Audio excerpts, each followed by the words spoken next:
বসের পছন্দের মানুষ হতে চান? এটা ভাগ্যের ব্যাপার না, এটা কৌশল। সঠিকভাবে কাজ করলে আপনার নামই আগে মনে পড়বে। প্রথমত, বসের অগ্রাধিকার বুঝে কাজ করুন। প্রথমে বসকে জিজ্ঞাসা করুন, পরবর্তী ১ মাসে আমাদের ৩টা বড় লক্ষ্য কি? তারপর আপনার কাজ সেগুলোর সাথে মিলিয়ে নিন। এতে বস দেখবে আপনি ঠিক পথে আছেন। HBR এই পদ্ধতিকে বলে ম্যানেজিং আপ, মানে বসের সাথে স্মার্টভাবে কাজ করা। দ্বিতীয়ত, নিয়মিত খবর দিন। ছোট, ছোট আপডেট জানিয়ে দিন। আপনি কি করছেন, কোনটা শেষ হয়েছে, কোনটা সমস্যা হতে পারে। সমস্যার কথা বলার সময় সমাধানের ২ থেকে ৩টা পথও সাজিয়ে নিন, যাতে বস সহজে সিদ্ধান্ত নিতে পারে।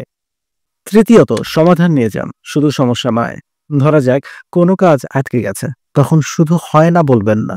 বলুন, সমস্যাটা এই, আর সমাধানের জন্য আমার কাছে এই ৩টা উপায় আছে। এতে বস দেখবে আপনি দায়িত্ববান ও কার্যকর। চতুর্থ, ভুল হলে স্বীকার করুন। ভুল করলে লুকিয়ে রাখবেন না, সঙ্গে সঙ্গে স্বীকার করুন।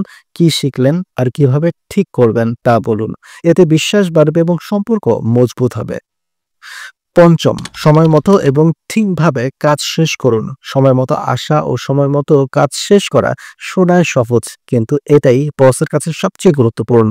নির্ভরযোগ্য মানুষ সবসময় আলাদা করে নজরে থাকে। যে কাজগুলো করবেন না, চাটুকারিতা করে নজর কাড়ার চেষ্টা করবেন না। অন্যকে দোষ দিয়ে নিজেকে বাঁচাবেন না। অফিসের গসিপে জড়াবেন না। সবসময় আমি ঠিক ভাববেন না।